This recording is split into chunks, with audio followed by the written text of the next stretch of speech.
आशा करते हैं कि आप लोग अच्छे होंगे और आप लोगों की रेलवे आरआरबी ग्रुप डी परीक्षा की तैयारी बेहतर चल रही होगी।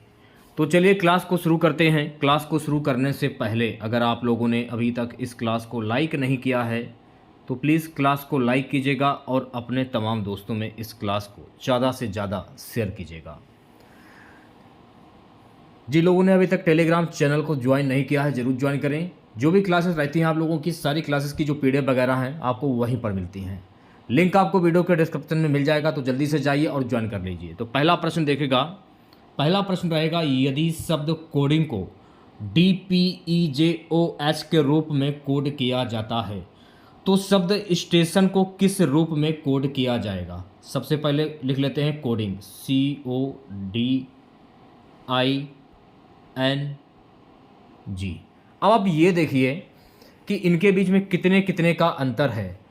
सी के बाद तो डी आता है, ये तो बच्चों को पता होगा। तो यहाँ पर +1 यानी कि जो अल्फ़ाबेट है +1 आगे बढ़ रहा है।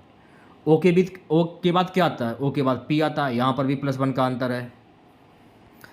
डी के बाद ई आता है, यहाँ पर भी +1 आगे की ओर अल्फ़ाबेट बढ़ रहा है। ठीक है। आई के बाद जे आता ही है, जो आपको पता ही है, यहाँ पर भी +1 है। एन के बाद ओ आता है, यहाँ पर भी +1 आ जाएगा। जी के बाद एच आता है, यहाँ पर भी +1। तो +1 यानी कि एक कोड जो है वो आगे बढ़ रहा है, एक अल्फ़ाबेट जो है वो आगे बढ़ रहा है। तो हम लिख लेते हैं स्टेशन। स्टेशन का कोड क्या होगा, STAIO और N। ठीक है। एस के बाद क्या आता है, एस के बाद आता है टी, एस के बाद टी आता है। टी के बाद क्या आता है, टी के बाद आता है यू। ए के बाद बी आता है, टी के बाद क्या आता है, यू आता है। आई के बाद क्या आता है, जी आता है। ओ के बाद क्या आता है, पी आता है। ओ के बाद क्या आता है, पी आता है। और एन के बाद क्या आता है भाई, एन के बाद ओ आता है। तो कोड ये बना TUBVJPO। तो कहाँ पर है, TUVUJPO। तो बी ऑप्शन जो है इस प्रश्न का राइट आंसर हो जाएगा। ठीक है, चलिए बढ़ते हैं नेक्स्ट क्वेश्चन की ओर। अगला प्रश्न देखेगा। सो गाइस अगला प्रश्न है, अगर यदि एप्पल को BQQMF के रूप में कोड किया जाता है तो मैंगो को किस रूप में कोड किया जाएगा। ध्यानपूर्वक देखेगा। एप्पल, चलिए एप्पल को लिख लेते हैं APPLE। ए के बाद बी हो जाएगा। पी के बाद क्या होता है, पी के बाद आता है मेरे प्यारे बच्चों क्यू। क्यू क्यू यहाँ पर भी है। एल, एम हो गया। ई के बाद एफ। ठीक है। यहाँ पर भी +1 +1 +1, यहाँ पर भी +1 यानी कि एक अल्फ़ाबेट जो है वो आगे बढ़ रहा है। तो मैंगो को किस प्रकार से लिखोगे, MANGO, मैंगो। ठीक है, मैंगो को आपने लिख लिया। एम के बाद क्या आता है, एम के बाद आता है एन। ए के बाद क्या आता है, जी आता है। एन के बाद क्या आता है, एन के बाद आता है मेरे प्यारे बच्चों ओ। जी के बाद क्या आता है, एच आता है। ओ के बाद क्या आता है, पी आता है। तो ये कोड बना NVOHP यानी कि +1, एक अल्फ़ाबेट आगे बढ़ रहा है, NVOHP। तो सी ऑप्शन जो है गाइस इस प्रश्न का राइट आंसर हो जाएगा। नेक्स्ट क्वेश्चन देखेगा सभी बच्चे। अगला प्रश्न है, यदि सिंगल को TJOGMF के रूप में कोड किया जाता है तो डबल को किस रूप में कोड किया जाएगा। तो चलिए सिंगल को लिख लेते हैं SINGL और E। ठीक है, सिंगल को लिख लिया। एस के बाद टी आता है तो +1। आई के बाद क्या आता है, आई के बाद जे आता है, यहाँ पर भी +1 हो रहा है। एन के बाद क्या होता है, आता है ओ आता है, यहाँ पर भी +1 है। जी को तो उस प्रकार से लिख दिया गया है, लेकिन जी के बाद क्या आता है, जी के बाद एच आना चाहिए, क्योंकि अगर ऑप्शंस के हिसाब से देखेंगे तो ऑप्शंस के हिसाब से ये तो होगा नहीं, जार सी बात है यार। तो ये क्वेश्चन गलत हो जाएगा अगर आप ऐसे करते हैं। तो यहाँ पर एच कर लीजिए। एल के बाद क्या आता है, एल के बाद एम आता है। ई के बाद एफ आता है। यहाँ पर जो मेन कॉमन है वो है जी में कुछ हमें डिफरेंट लगा है, क्योंकि जी और जी इन्होंने ऐसे ही रख दिया है। तो जी के हिसाब से अगर आप करोगे तो नहीं बन रहा है। अब चलिए डबल लिख लेते हैं, DOUBLE।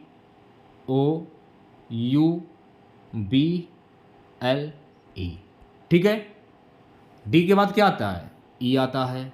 ओ के बाद क्या आता है, ओ के बाद क्या आता है, ओ के बाद आता है पी, ओ के बाद क्या आता है, पी आता है। यू के बाद क्या आता है, यू के बाद वी आता है, यू के बाद वी हो गया, बी के बाद सी हो गया, एल के बाद क्या आता है, एल के बाद एम, ई के बाद एफ। तो ये कोड बन रहा है। अगर आप इस कोड को देखेंगे E P V C M F ये दिख रहा है। अब इसमें देखिए जी जो है, जी को इन्होंने ऐसे ही रख दिया है। अब बताइए कहीं पर आपको जी दिख रहा है तो इस हिसाब से ये क्वेश्चन गलत लग रहा है। अगर इस हिसाब से निकालोगे तो राइट आंसर आपका जाएगा डी ऑप्शन के साथ में, लेकिन ये प्रश्न गलत है, जाहिर सी बात है। ये रेलवे ग्रुप डी में पिछले वर्ष में ये प्रश्न पूछा गया था, इसलिए मैंने इसको ले लिया है आपको बताने के लिए, क्योंकि आयोग के द्वारा इस प्रश्न को जो है हटा दिया गया था। अगला प्रश्न देखेगा, अगला प्रश्न क्या है ध्यानपूर्वक देखेगा। जेड ई जेब्रा को AFCSB के रूप में कोड किया जाता है, तो टाइगर को किस रूप में कोड किया जाएगा। जेड हो गया, ई हो गया, बी हो गया, आर और ए। ठीक है, जेड के बाद क्या आता है, ए हो गया, ए आ रहा है, ई के बाद एफ, और बी के बाद क्या आ रहा है, सी आ रहा है, और आर के बाद क्या आ रहा है, इसमें एस आ रहा है, और ए के बाद बी आ रहा है। यानी कि यहाँ पर भी +1, यहाँ पर भी +1, यहाँ पर भी +1, यहाँ पर भी +1, यहाँ पर भी +1, यानी कि एक अल्फ़ाबेट आगे बढ़ रहा है। तो आपसे ये पूछा जा रहा है कि टाइगर को कैसे लिखा जाएगा, TIGER। तो टी के बाद क्या आता है, टी के बाद यू आता है, यू लिख लीजिए। आई के बाद जे आता है, जाहिर सी बात है।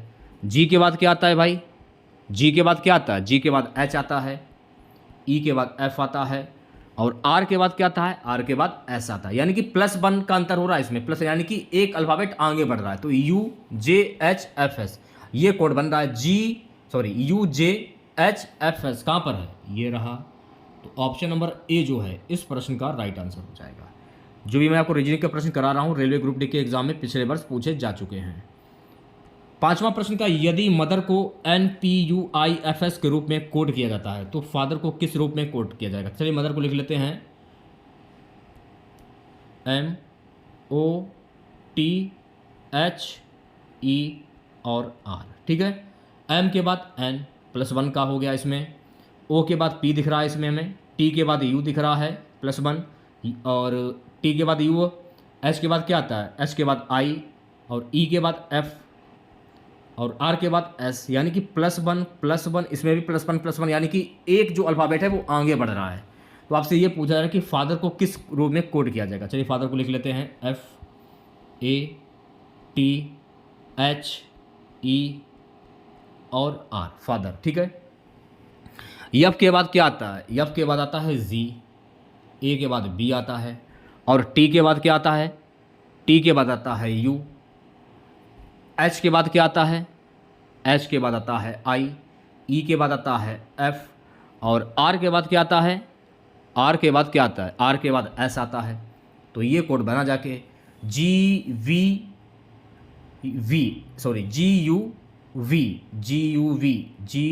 टी के बाद यू आता है शायद, हाँ GBU है, GBUIFS।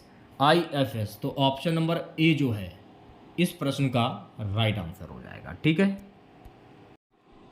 अगला प्रश्न देखेगा। अगला प्रश्न है, घर्षण क्या है। गति को रोकने वाली शक्ति, गति को बढ़ाने वाली शक्ति, दोनों ए और वी, या कोई नहीं। घर्षण क्या है, देखिए घर्षण जो है ना, घर्षण गति को रोकने वाली शक्ति। तो ऑप्शन नंबर ए जो है इस प्रश्न का राइट आंसर हो जाएगा। चलिए बढ़ते हैं नेक्स्ट क्वेश्चंस की और अगला प्रश्न देखेगा। सो गाइस, सातवां प्रश्न हमारा है कि घर्षण के कारण ऊर्जा का रूप परिवर्तन किस रूप में होता है। यांत्रिक ऊर्जा, विद्युत ऊर्जा, गर्मी या प्रकाश। घर्षण के कारण ऊर्जा का रूप परिवर्तन गर्मी के रूप में होता है। तो ऑप्शन नंबर सी जो है गाइस इस प्रश्न का राइट आंसर हो जाएगा। अगले प्रश्न देखिएगा। अगला प्रश्न क्या है, वह पदार्थ जिसे घर्षण को कम करने के लिए उपयोग किया जाता है ये क्या कहलाता है। स्नेहक, घर्षण पदार्थ, प्रेरक या इंसुलेटर। वह पदार्थ जिसे घर्षण को कम करने के लिए उपयोग किया जाता है ये कहलाता है स्नेहक। तो ऑप्शन नंबर ए जो है गाइस इस प्रश्न का करेक्ट आंसर हो जाएगा। देखिए, अगर आप लोगों को क्लास अच्छी लग रही है तो प्लीज़ क्लास को आप लोग लाइक कर दीजिएगा। घर्षण की ताकत किस पर निर्भर करती है? पृष्ठ की चिकनाई पर, संपर्क क्षेत्र पर, दोनों ए और बी, कोई नहीं। घर्षण की ताकत जो है ना, पृष्ठ की चिकनाई पर, संपर्क क्षेत्र पर निर्भर करती है। तो इस हिसाब से इस प्रश्न का जो राइट आंसर जाएगा ऑप्शन नंबर सी के साथ में। अगला प्रश्न देखेगा 10वां। यदि एक वस्तु को चलाने के लिए लगने वाली ताकत को कम करना हो तो हमें क्या करना चाहिए? सतह को चिकना करना चाहिए, सतह को खुरदरा करना चाहिए, पंखे का उपयोग करना चाहिए, हवा का दबाव बढ़ाना चाहिए। यदि एक वस्तु को चलाने के लिए लगने वाली ताकत को कम करना है तो हमें सतह को चिकना करना चाहिए। तो राइट आंसर की अगर मैं बात करूं तो प्यारे बच्चों, इस प्रश्न का राइट आंसर जाएगा ऑप्शन नंबर ए के साथ में। ठीक है, नेक्स्ट क्वेश्चन देखेगा। सो गाइस, अगला प्रश्न हमारा है, घर्षण की दो प्रमुख किस्में कौन सी हैं? स्थिर घर्षण और गतिमान घर्षण, स्थिर घर्षण और परिवर्ती घर्षण, गतिमान घर्षण और घर्षण रुकावट, स्थिर घर्षण और उच्च घर्षण। घर्षण की दो प्रमुख किस्में कौन सी हैं, ये आपसे पूछा जा रहा है। तो स्थिर घर्षण और गतिमान घर्षण।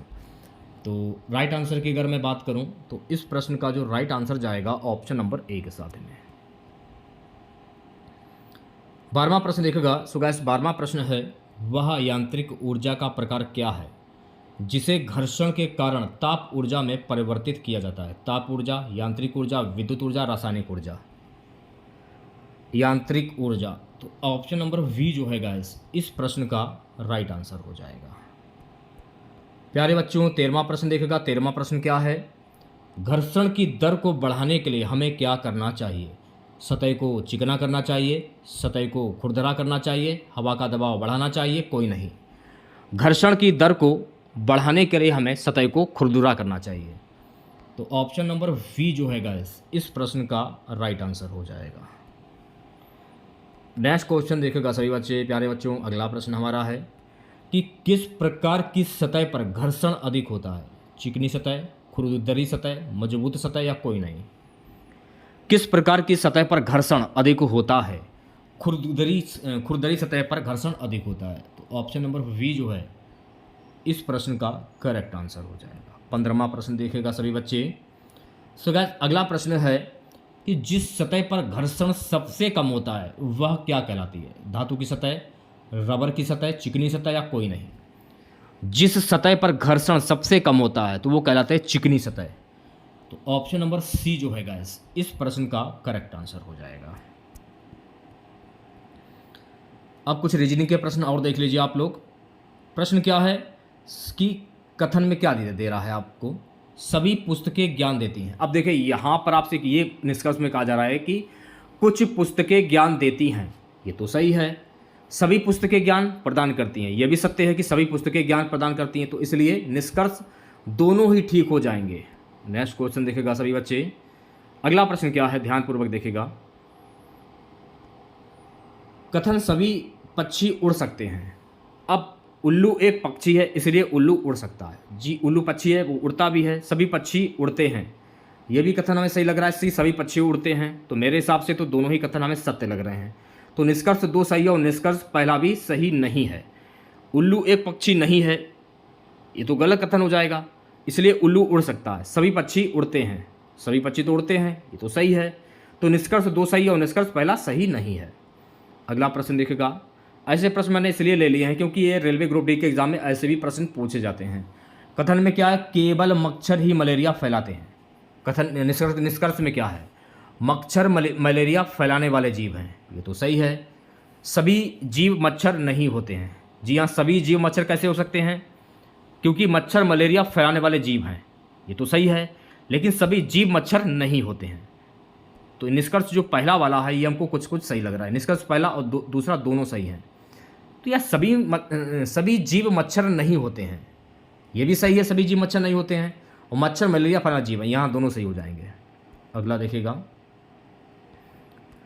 अगला है कि कथन में कुछ आदमी ईमानदार हैं। अब देखिए सभी आदमी ईमानदार नहीं हैं, ये तो गलत हो जाएगा कि सभी आदमी ईमानदार नहीं हैं, ये सही लग रहा है हमको। और कुछ आदमी ईमानदार होते हैं, हाँ जी ये मानता हूँ कि कुछ आदमी ईमानदार होते हैं, सभी आदमी ईमानदार नहीं हैं। तो निष्कर्ष दो सही है और निष्कर्ष पहला सही नहीं है। करेक्ट। अगला प्रश्न देखेगा।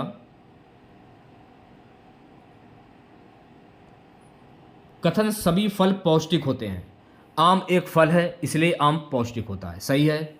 कुछ फल पौष्टिक होते हैं, कुछ क्या फल, ज़्यादातर फल जो है पौष्टिक होते हैं। तो निष्कर्ष पहला और निष्कर्ष दोनों ही सही है। आम एक फल है इसलिए आम पौष्टिक होता है और कुछ फल पौष्टिक होते हैं। तो निष्कर्ष पहला और दूसरा दोनों ही सही हो जाएंगे। अगला प्रश्न देखेगा सभी बच्चे। 21वां प्रश्न क्या है? भारतीय राष्ट्रीय कांग्रेस की स्थापना कब हुई थी? 1887, 1885, 1890, 1900। भारतीय राष्ट्रीय कांग्रेस की स्थापना वर्ष 1885 ईस्वी में हुई थी। तो इस प्रश्न का जो राइट आंसर जाएगा मेरे प्यारे बच्चों ऑप्शन नंबर वी के साथ में। 22वां प्रश्न क्या है? भारत माता का चित्र किसने बनाया था? तो भारत माता का जो चित्र है ना, ये बनाया गया था अविंद्रनाथ ठाकुर के द्वारा। तो सी ऑप्शन जो है गाइस इस प्रश्न का राइट आंसर हो जाएगा। नेक्स्ट क्वेश्चन देखेगा सभी बच्चे। भारत में पहला राष्ट्रीय पार्क कौन सा था? Kaziranga, Jim Corbett, Sundarban, Bandipur. भारत में पहला राष्ट्रीय पार्क कौन सा था? Jim Corbett. तो बी ऑप्शन जो है गाइस इस प्रश्न का करेक्ट आंसर हो जाएगा। नेक्स्ट क्वेश्चन देखेगा सभी बच्चे, प्यारे बच्चों। अगला प्रश्न हमारा है, भारतीय संविधान की प्रस्तावना में समाजवादी शब्द कब जोड़ा गया था? 1950, 1976, 1962, 1947। तो भारतीय संविधान की प्रस्तावना में समाजवादी शब्द वर्ष 1976 में जोड़ा गया था। तो इस प्रश्न का जो राइट आंसर जाएगा ऑप्शन नंबर वी के साथ में। सो गाइस अगला प्रश्न देखेगा, महात्मा गांधी ने नमक सत्याग्रह की शुरुआत कहां से की थी? दांडी, अहमदाबाद, पटना या दिल्ली। तो महात्मा गांधी ने नमक सत्याग्रह की शुरुआत दांडी से की थी। तो इस प्रश्न का जो राइट आंसर जाएगा मेरे प्यारे बच्चों ऑप्शन नंबर ए के साथ में। 26वां प्रश्न देखेगा। 26वां प्रश्न क्या है? भारतीय संस्कृति का प्रमुख ग्रंथ रामचरितमानस जो है किसने लिखा था? कंबन, गोस्वामी तुलसीदास, सूरदास, रामकृष्ण परमहंस। भारतीय संस्कृति का प्रमुख ग्रंथ रामचरितमानस जो है ना, गोस्वामी तुलसीदास के द्वारा लिखा गया था। तो गोस्वामी तुलसीदास यानी ऑप्शन नंबर वी जो है इस प्रश्न का राइट आंसर हो जाएगा। चलिए बढ़ते हैं नेक्स्ट क्वेश्चंस की ओर। अगला प्रश्न है, नारी शक्ति पर ध्यान केंद्रित करने वाली योजना का नाम क्या है? जनधन योजना, सुकन्या समृद्धि योजना, प्रधानमंत्री उज्ज्वला योजना, महिला सम्मान योजना। नारी शक्ति पर ध्यान केंद्रित करने वाली योजना का नाम है सुकन्या समृद्धि योजना। तो इस प्रश्न का जो राइट आंसर जाएगा मेरे प्यारे बच्चों ऑप्शन नंबर वी के साथ में। 28वां प्रश्न देखेगा। 28वां प्रश्न है, भारत का राष्ट्रीय पशु क्या है? हाथी, बाघ, शेर या गाय। भारत का राष्ट्रीय पशु है मेरे प्यारे बच्चों बाघ। तो ऑप्शन नंबर वी जो है गाइस इस प्रश्न का राइट आंसर हो जाएगा। चलिए बढ़ते हैं नेक्स्ट क्वेश्चंस की ओर। अगला प्रश्न देखेगा। अगला प्रश्न हमारा है, भारतीय संसद में राज्यसभा की कुल सीटों की संख्या कितनी है? 250, 300, 225, 245। भारतीय संसद में राज्यसभा की कुल सीटों की संख्या है 245। तो इस प्रश्न का जो राइट आंसर जाएगा ऑप्शन नंबर डी के साथ में। अगला प्रश्न देखिएगा सभी बच्चे, प्यारे बच्चों। अगला प्रश्न हमारा है, भारत में सबसे बड़ा संग्रहालय कौन सा है? राष्ट्रीय संग्रहालय दिल्ली, भारतीय संग्रहालय कोलकाता, विक्टोरिया संग्रहालय अहमदाबाद, नंदन संग्रहालय दिल्ली। भारत में सबसे बड़ा जो संग्रहालय है वो है भारतीय संग्रहालय कोलकाता। बी ऑप्शन जो है गाइस इस प्रश्न का राइट आंसर हो जाएगा।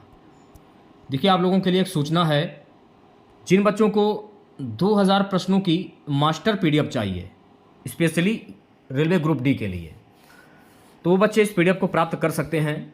आपको हमें व्हाट्सएप मैसेज करना होगा। ये मास्टर पीडीएफ की मैंने प्राइस रखी है सिर्फ 50 रुपीज़। इसमें आपको मिलेंगे जीके और साइंस के प्रश्न। तो इस पीडीएफ को लेने के लिए जो भी बच्चे इंटरेस्ट हैं, इस पीडीएफ को लेने के लिए आपको व्हाट्सएप पर मैसेज करना होगा। हमारा व्हाट्सएप नंबर है 87 651 25 824। ये हमारा व्हाट्सएप नंबर है।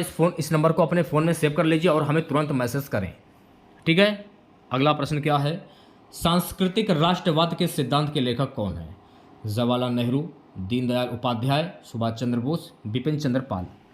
सांस्कृतिक राष्ट्रवाद के सिद्धांत के लेखक हैं दीनदयाल उपाध्याय।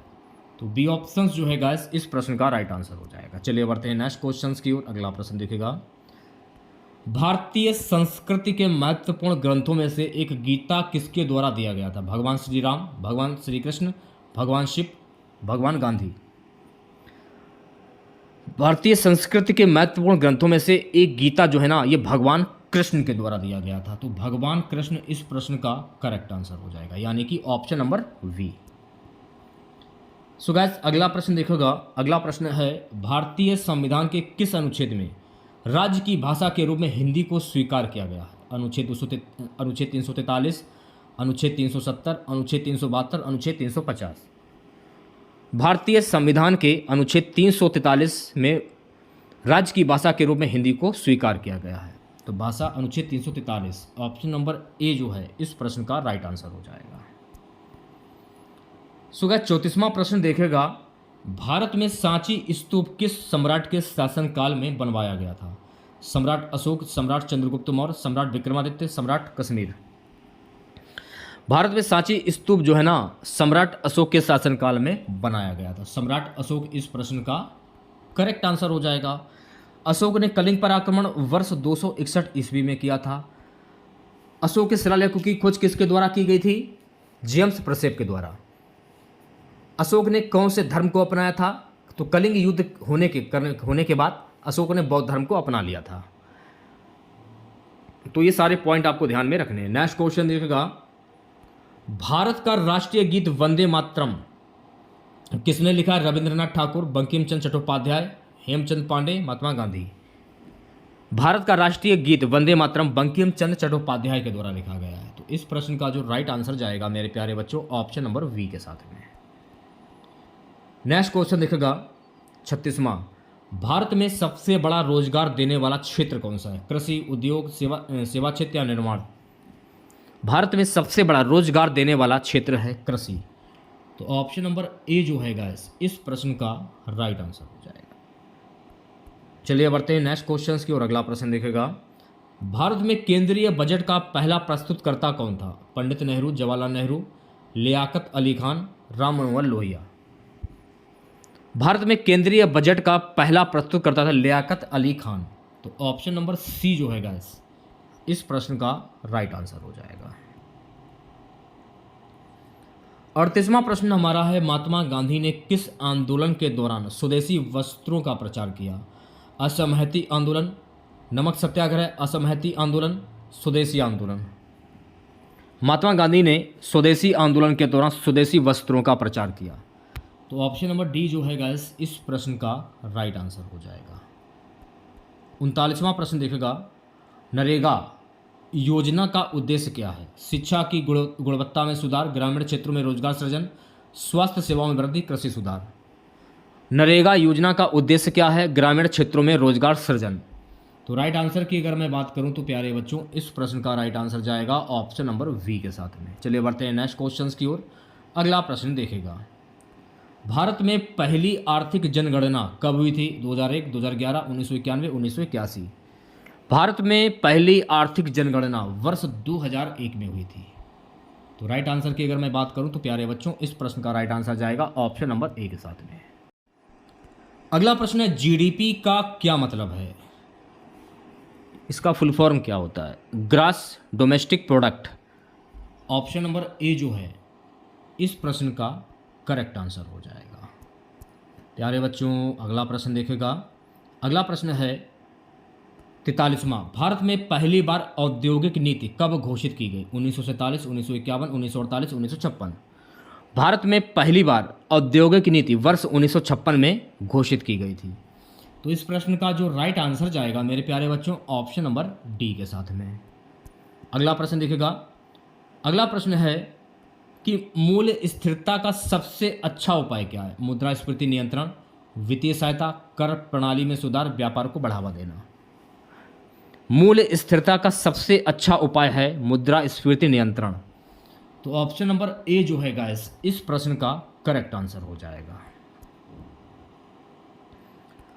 वर्ल्ड बैंक का मुख्यालय कहां पर स्थित है? लंदन, न्यूयॉर्क, वाशिंगटन डीसी या पेरिस। वर्ल्ड बैंक का मुख्यालय वाशिंगटन डीसी में स्थित है। तो इस प्रश्न का जो राइट आंसर जाएगा मेरे प्यारे बच्चों ऑप्शन नंबर सी के साथ में। 45वें प्रश्न की हम बात करेंगे। सो गाइस 45वां प्रश्न देखेगा। भारत में सरकारी बैंकों का राष्ट्रीयकरण कब हुआ था? 1969, 1955, 1980, 1971।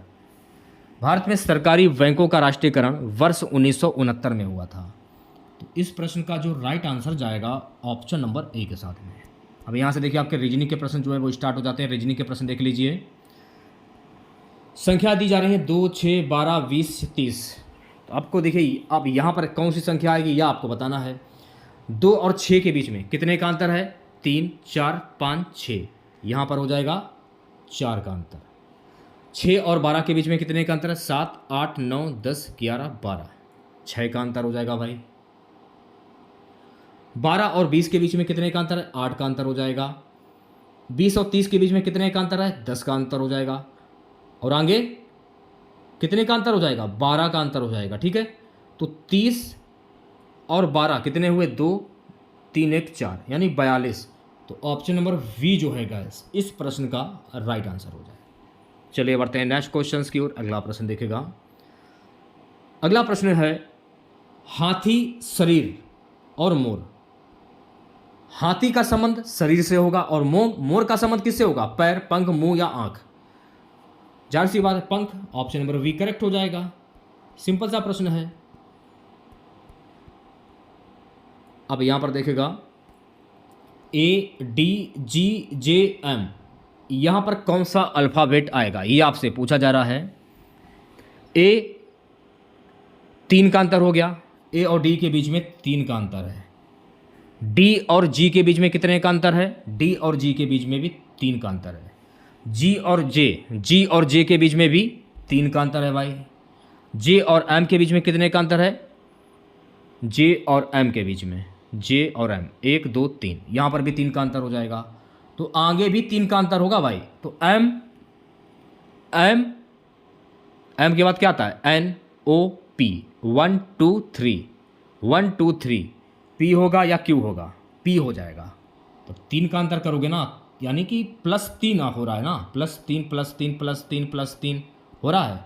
तो ऑप्शन नंबर ए जो है इस प्रश्न का राइट आंसर हो जाएगा। अगला प्रश्न देखेगा।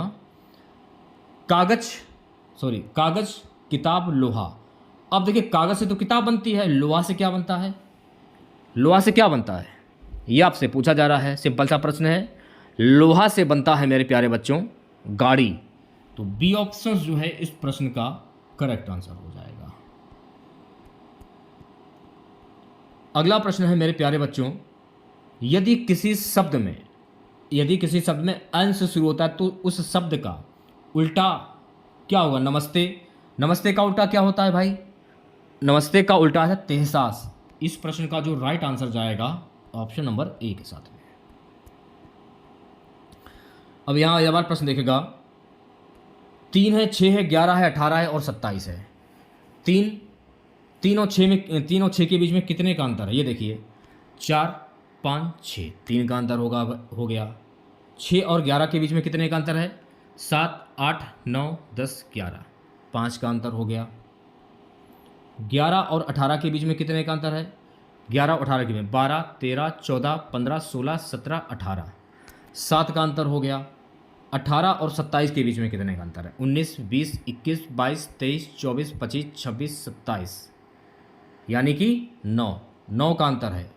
अब आगे वही सीरीज चलेगी आगे, यानी 10, 11, तो 27 और 11 कितना हुआ? 7, 1, 8, 2, 1, 3, 38 आ रहा है आंसर।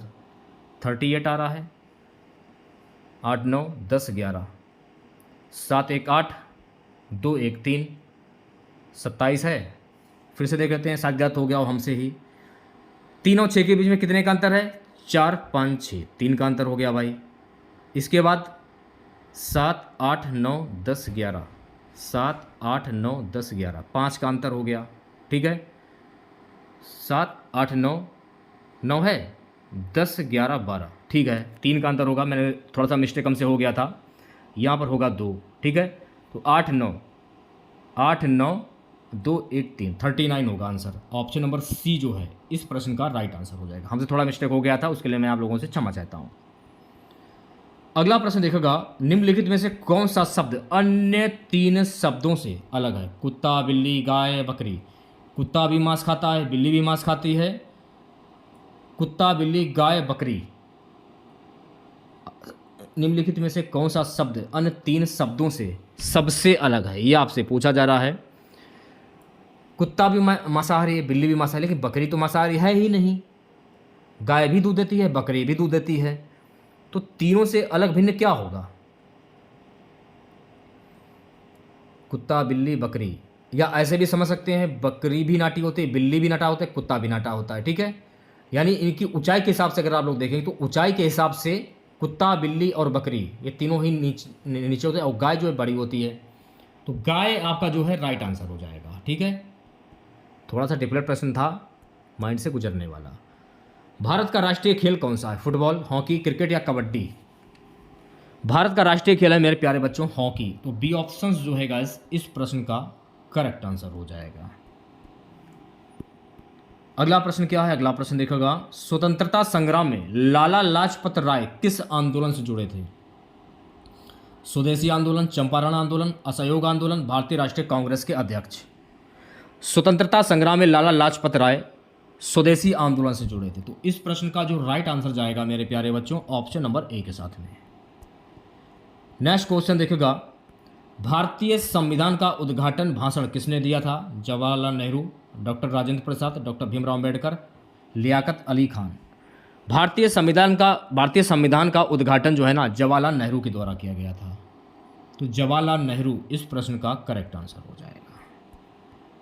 नेक्स्ट क्वेश्चन देखिएगा सभी बच्चे, जय हिंद का उद्योग कौन था? जय हिंद का उद्घोषक कौन था? सुभाष चंद्र बोस, महात्मा गांधी, पंडित नेहरू, भगत सिंह। तो राइट आंसर की अगर मैं बात करूं सुभाष चंद्र बोस। तो इस प्रश्न का जो राइट आंसर जाएगा ऑप्शन नंबर ए के साथ में। तो मुझे खून दो मैं तुम्हें आज़ादी दूंगा, ये भी सुभाष चंद्र बोस के द्वारा ही कहा गया था। भारतीय संसद का जो ऊपरी सदन होता है वो कौन सा है? लोकसभा, राज्यसभा, सर्वोच्च न्यायालय या विधानसभा? भारतीय संसद का ऊपरी सदन को क्या कहते हैं? राज्यसभा कहते हैं। तो राज्यसभा ऑप्शन नंबर वी जो है गाइस इस प्रश्न का करेक्ट आंसर हो जाएगा। अगला प्रश्न है कि कौन सा तत्व जीवन के लिए आवश्यक नहीं है? ऑक्सीजन, नाइट्रोजन, क्लोरीन या कार्बन? कौन सा तत्व जीवन के लिए आवश्यक नहीं है? क्लोरीन तत्व जो है ना ये जीवन के लिए आवश्यक नहीं है। तो इस प्रश्न का राइट आंसर जाएगा ऑप्शन नंबर सी के साथ में। अगला प्रश्न देखिएगा, व्यक्तित्व में आत्मविश्वास का महत्व क्या है? व्यक्तित्व में आत्मविश्वास का यह सफलता के लिए अनिवार्य है। ऑप्शन नंबर ए जो है इस प्रश्न का करेक्ट आंसर हो जाएगा। प्यारे बच्चों अगला प्रश्न देखिएगा, अगला प्रश्न है मैग्नोलिया फूल किसकी पहचान है? भारत का राष्ट्रीय फूल, चीन का राष्ट्रीय फूल, जापान का राष्ट्रीय फूल, फ्रांस का राष्ट्रीय फूल? मैग्नोलिया फूल जो है ना ये चीन का राष्ट्रीय फूल है। तो बी ऑप्शंस जो है गाइस इस प्रश्न का राइट आंसर हो जाएगा। भारत के पहले राष्ट्रपति कौन थे? डॉक्टर राजेंद्र प्रसाद, डॉक्टर सर्वपल्ली राधाकृष्णन, चक्रवर्ती राजगोपालाचारी, डॉक्टर जाकिर हुसैन। भारत के पहले राष्ट्रपति थे डॉक्टर राजेंद्र प्रसाद। तो ऑप्शन नंबर ए जो है गाइस इस प्रश्न का राइट आंसर हो जाएगा। अगला प्रश्न देखेगा सभी बच्चे, अगला प्रश्न हमारा है गांधी जी के नमक सत्याग्रह का आयोजन ये कहाँ पर हुआ था? चंपारण, दांडी, कोलकाता, साबरमती। गांधी जी के नमक सत्याग्रह का आयोजन दांडी में हुआ था। तो इस प्रश्न का जो राइट आंसर जाएगा मेरे प्यारे बच्चों ऑप्शन नंबर वी के साथ में। चलिए बढ़ते हैं नेक्स्ट क्वेश्चन की और अगला प्रश्न देखेगा, किस वर्ष में पहला क्रिकेट विश्व कप आयोजित किया गया था? 1975, 1983, 1992, 2003। वर्ष 1975 में क्रिकेट विश्व कप आयोजित किया गया था। ऑप्शन नंबर ए जो है इस प्रश्न का करेक्ट आंसर हो जाएगा। सो गाइस अगला प्रश्न देखेगा, अगला प्रश्न हमारा है कि कौन सा खेल हाथी से संबंधित है? क्रिकेट, पोलो, फुटबॉल, गोल्फ। कौन सा खेल हाथी से संबंधित? तो पोलो खेल जो है ना गाइस ये हाथी से संबंधित है। तो राइट आंसर की अगर मैं बात करूं तो प्यारे बच्चों इस प्रश्न का राइट आंसर जाएगा ऑप्शन नंबर वी के साथ में। चलिए बढ़ते हैं नेक्स्ट क्वेश्चन की ओर। भारतीय फुटबॉल खिलाड़ी सुनील छेत्री किस खेल के लिए खिलाड़ी हैं? Cricket, football, badminton, hockey. भारतीय क्रिकेट फुटबॉलर सुनील छेत्री का संबंध फुटबॉल से होगा। तो राइट आंसर की अगर मैं बात करूं तो प्यारे बच्चों इस प्रश्न का राइट आंसर जाएगा ऑप्शन नंबर वी के साथ में। चलिए बढ़ते हैं नेक्स्ट क्वेश्चन की ओर। विश्व के सबसे प्रसिद्ध टेनिस टूर्नामेंट में से एक विंबलडन किस देश में आयोजित होता है? America, England, France, Australia. विश्व के सबसे प्रसिद्ध टेनिस टूर्नामेंट में विंबलडन जो है ना, ये इंग्लैंड में आयोजित होता है। तो इंग्लैंड इस प्रश्न का करेक्ट आंसर हो जाएगा। चलिए बढ़ते हैं नेक्स्ट क्वेश्चन की ओर प्यारे बच्चों। अगला प्रश्न देखेगा, ऑल इंग्लैंड बैडमिंटन चैंपियनशिप का आयोजन किस खेल के लिए किया जाता है? Cricket, badminton, tennis, volleyball. All England badminton championship का आयोजन बैडमिंटन के लिए किया जाता है। तो ऑप्शन नंबर वी जो है गाइस, इस प्रश्न का राइट आंसर हो जाएगा, बैडमिंटन। अगले प्रश्न की मैं बात करूंगा। अगला प्रश्न देखेगा सभी बच्चे, भारत ने कितनी बार क्रिकेट विश्व कप जीता है? 1, 2, 3 या 4। सो गाइस, भारत ने 2 बार क्रिकेट विश्व कप अपने नाम किया है। तो बी ऑप्शंस जो है गाइस, इस प्रश्न का करेक्ट आंसर हो जाएगा। 69 क्वेश्चन देखेगा, भारत का राष्ट्रीय खेल क्या है? Cricket, hockey, football, badminton. Bharat का राष्ट्रीय खेल है हॉकी। बी ऑप्शंस जो है इस प्रश्न का करेक्ट आंसर हो जाएगा। अगला प्रश्न देखेगा सभी बच्चे, बॉक्सिंग में नॉकआउट किसे कहा जाता है? तो बॉक्सिंग में नॉकआउट जब एक खिलाड़ी दूसरे खिलाड़ी को गिरा देता है और उठ नहीं पाता, उसे हम नॉकआउट कहते हैं। तो ऑप्शन नंबर वी जो है इस प्रश्न का करेक्ट आंसर हो जाएगा। बेसबॉल खेल की शुरुआत किस देश में से हुई थी? तो बेसबॉल खेल की शुरुआत अमेरिका से हुई थी। तो अमेरिका इस प्रश्न का राइट आंसर हो जाएगा, यानी कि ऑप्शन नंबर वी। अगला प्रश्न देखेगा सभी बच्चे, शतरंज खेल में किसे सबसे ताकतवर मोहरा माना जाता है? किंग, क्वीन, रोकर या प्यादा। शतरंज खेल में सबसे ताकतवर मोहरा क्वीन को माना जाता है। तो क्वीन यानी बी ऑप्शंस जो है गाइस, इस प्रश्न का करेक्ट आंसर हो जाएगा। तो कैसी लगी क्लास आप लोगों को कमेंट बॉक्स में ज़रूर बताइएगा। अगर आप लोगों को ये क्लास अच्छी लगी हो तो प्लीज़ क्लास को लाइक कीजिएगा, ज़्यादा से ज़्यादा शेयर भी कीजिएगा। अगर आप चैनल पर नए हैं और आप लोगों ने चैनल को सब्सक्राइब नहीं किया है तो प्लीज़ चैनल को सब्सक्राइब करें और नोटिफिकेशन बेल ऑन करना ना भूलें। जो 2000 प्रश्नों की PDF है उसको ले लीजिए आप लोग। मैं आपको बोल रहा हूँ बार बार, जिन लोगों ने नहीं ली है जल्दी से ले लें आप लोग। मिलते हैं नेक्स्ट वीडियो के साथ। जय हिंद, जय भारत।